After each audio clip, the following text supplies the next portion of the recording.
এদিকে তাকাও। এই যে হিয়ান, আমরা কোথায় যাচ্ছি? বেলুড়ে।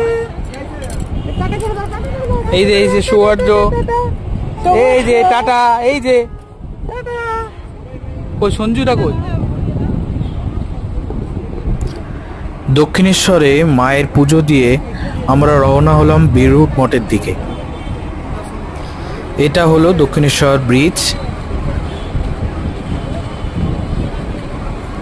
দক্ষিণেশ্বর থেকে বেলুড় যাওয়ার এই গঙ্গাবক্ষের পথটা লঞ্চে করে দারুণ লাগে। চারিদিকে সিনসিনারিটা এত ভালো লাগে। হিয়ান তো খুব আনন্দ করছিল লঞ্চে উঠে। ও তো এদিক থেকে ওই মাথা থেকে এই মাথা দৌড় লাগাচ্ছিল। সাবধানে কিন্তু উঠবা। সঙ্গে ছিল সৌহার্য দাদা ওর।